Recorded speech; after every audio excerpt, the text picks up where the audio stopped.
With the blood moon's rise and Malcolm's arrival, the creatures of the dark will be more frequent and more powerful.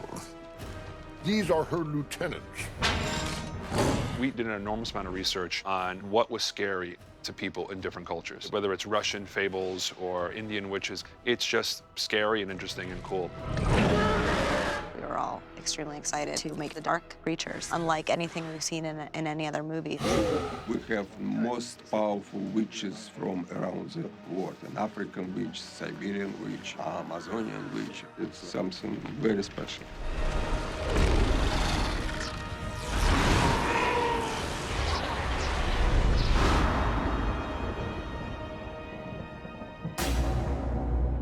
Of all witches, Malcolm is the strongest. She is the queen.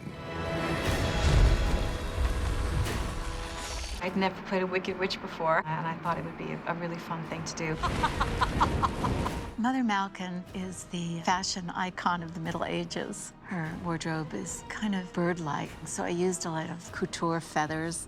These feathers were dyed specifically for this particular costume and then applied by hand, one at a time. They're really hard costumes because all the women are so tightly corseted, and it's a physical movie. So just in terms of moving around, that's been challenging. But the look is really gorgeous. Look at me. I also used a lot of bone kind of motifs, like her spine. My character has a tail, and I wield it and knock people down and grab people with it. It was like a teenage dream, being stuck in a cage with Julianne Moore, with claws at your face and the tail around an ear. You're with me now. But of course, there's no evidence of my tail on the set. It's all CG. They'll say to me, you're going to wipe out these guys with your tail, and so I need a physical gesture to initiate that. So I get the cue, I do this, the guys fall. Action!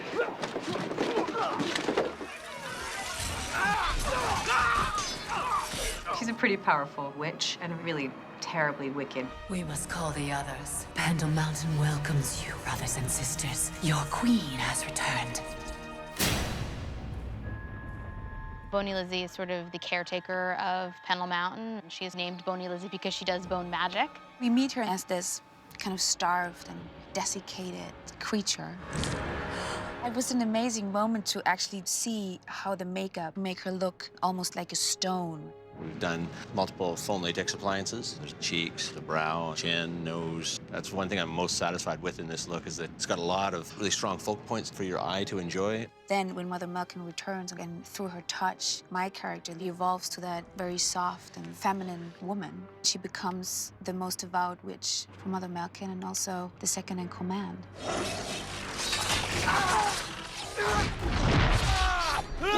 I had quite a lot of stunts to do.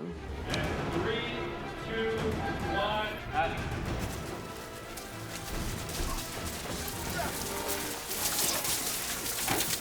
We made a decision to give her 2 swords to fight with. And I love it because it makes her so much more powerful.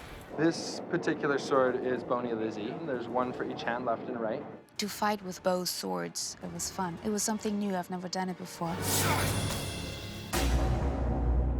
This is Radu. He has an army of assassins. Radu is a Transylvanian witch who becomes a dragon. We see you, you're going up, horses up, great shot, and I think it's a dragon. Radu is a very, very powerful ancient warlock. The 12 assassins represent all the assassins who at one point in time have taken a shot at killing me. So Radu, after winning the battle over all these men, he enslaved them as his bodyguards. My finest assassins. I was really excited to get to work with Jaimin Hansu on this fight scene. Radu has these axe heads attached to these bone chains that come out of his sleeve. The axe, the chain that's attached to it, is computer generated in some cases. Ready and action. Bang! And in some cases, it's practical. And when he becomes a dragon, he also has an organic tentacle that he can use like a whip. So it links together the two characters in a really interesting way. Malkin's most bloodthirsty lieutenant. He's killed more of my kind than all of the rest put together. Urag is the Siberian witch. Jason Scott Lee, he was wonderful to work with. That was a good scene in the film. Tommy DuPont, he's my stunt double. He did some wonderful stunts. The fight choreography is fantastic.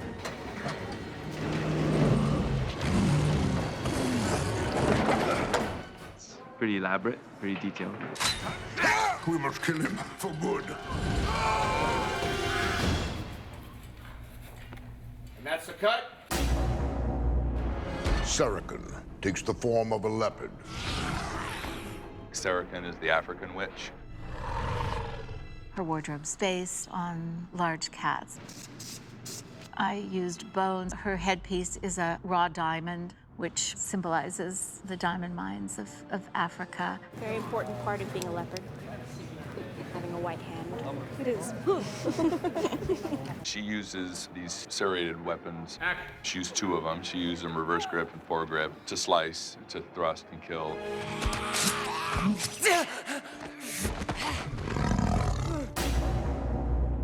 Virahadra is the king of swords. I play Virahadra, and as you can see, I only actually have 2 arms in real life. A lot of the Indian gods are depicted to have blue-toned skin, and I think that Sergei wanted that idea of, like, if you were to see a god of war in real life, what would it look like? We chase Zaf around all day with blue, of course. It's extremely hard to maintain because the wardrobe chafes everything off every second. Put it in, pull it out. Okay. Yeah, exactly. The stunt guys have put together some really terrific choreography. What they did is they fought one fight using the arms as his upper arms and another version of the fight using his arms as the lower arms, and then combine those two together. And then, of course, all the people with whom that character is fighting have to mime their reactions to the attack of additional arms.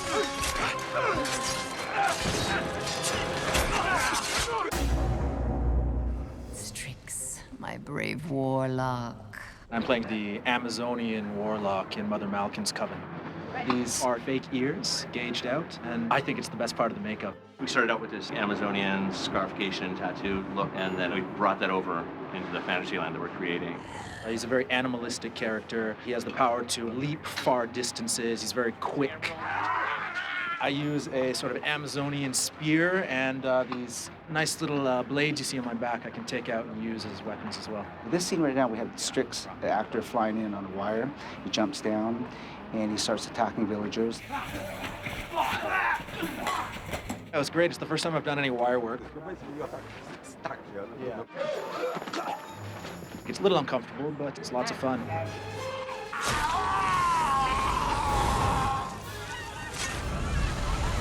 It really was a challenge to make these witches look really scary and really cool and not look like the classic witches that we're all used to. So the definition of a witch was completely thrown out the window. And that's the fun part, to be part of pictures of this nature where you can really escape yourself, escape reality, and tap into the scary part of your imagination.